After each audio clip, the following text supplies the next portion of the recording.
You're promising nearly a third of the Coalition's promised $5 billion funding package on a housing plan for the regions.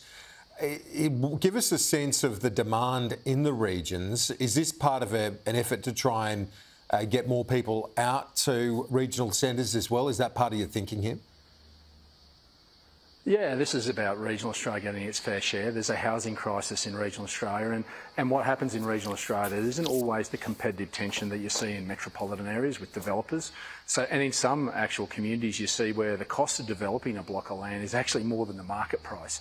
Yet there are people that are wanting to move out, there are jobs out in the regions that need to be taken up. So what we're saying is this is part of making sure that what we do spend is a fraction of what the government is doing, but we're partnering and leveraging state money, local government money, but also developers, and we're complementing that with the policies around migration. We're banning migrants, we're banning those foreigners coming to Australia and trying to buy a residential home for 2 years. We're going to have a sensible policy on building construction codes. We're going to pause it for 10 years. They've added $60,000 to the construction cost of a home, getting to 7-star ratings, which is nonsense. And we'll look line by line where we can make sensible changes there to reduce the cost of housing if possible. But we're also saying we have to have a migration policy that's not bringing in 1.67 million people in this country, and might want to bring in some tradies in doing that. And the government's only just realising they might want to bring in some electricians, some plumbers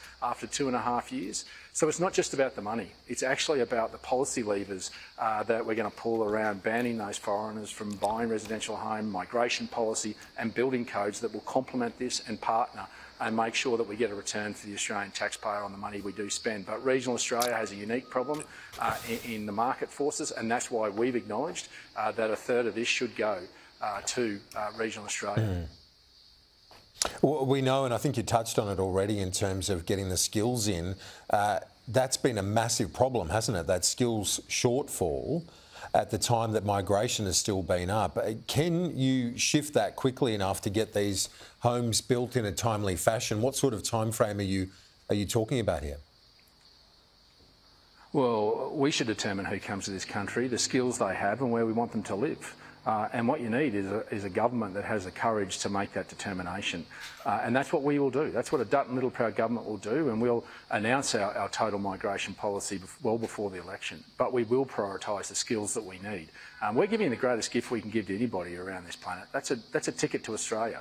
So we will be able to prioritise the skills we need because we've got a big prize to hand out. Instead of bringing dog groomers and martial arts instructors that this government has done for the last 2.5 years, all because the union masters have said they didn't want to bring in tradies, they wanted to train them. We all want to train them, but there are people without homes today. Yeah. You would have thought that if you're going to bring in 1.67 million people, you might have slipped a few builders and tradies in it. Yeah, indeed. And just on those numbers, we started our discussion with the ongoing per capita recession. Do you think there's been a shift in sentiment, though? We saw retail sales up in the last week. Or is that just a blip with Black Friday? Is there a bit of a shift in the mood with inflation also moderating? What's your read on things as we head into 2025? Yeah, I think it's around the period of year that we're at. Obviously Christmas and retailers are brought on the Black Friday sales, but I think there is a two-speed economy out there. There's the haves and the have-nots, and there's a lot of have-nots, and they're increasing in number every day. Those that still have the money in the pocket, that are the wealthy, they're still spending.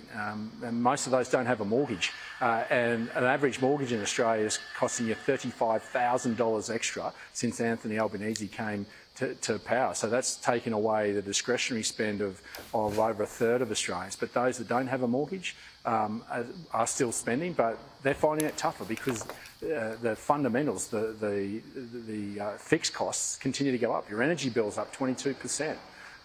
Your insurance is up 18%.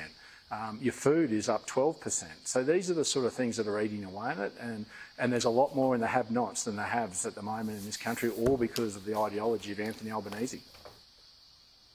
And finally, the car emissions standards. I know it's been something you've been arguing in the bush. Isn't it true, though, that if we don't adopt some of these standards like international counterparts, we end up as a dumping ground for the dirtiest vehicles, that car makers can just simply dump them here unless we have some of those improved standards?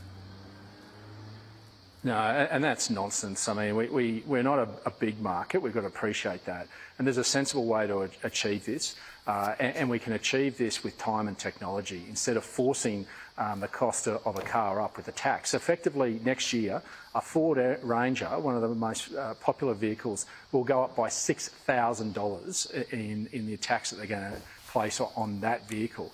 So we're actually making it harder for manufacturers without giving them the time to finish off the research and development to bring that technology here. That's what we're saying. We've got till 2050. We don't need to achieve this by 2030. We can work with manufacturers who see this as a profitable market, but it's not a big market, and we're still going to have choice. I think that's a furphy. And many of if you want to compare many of the emissions vehicle standards from around the world, you look at the United States, you should look at the loopholes and the carve-outs that have been created by the United States so that you can continue to have choice. But you've got to understand, in regional Australia, we're not against electric vehicles. I'm here in Orange. Only 0.16% of vehicles sold are electric because they just aren't fit for purpose. And it's regional Australia who will not only pay the bill, but we don't have a choice. And this is why we just need some common sense. And Anthony Albanese is trying to tell the world that we can do it all by 2030 and we'll impose a tax, when it won't help regional Australians be able to have a tool of trade, not just for youths, but for families out here. And we're the ones that are feeling the brunt of it again. Nationals leader David Littleproud joining us from the beautiful central west of New South Wales, a nice town, Orange. Thanks so much for joining us today. Talk to you soon.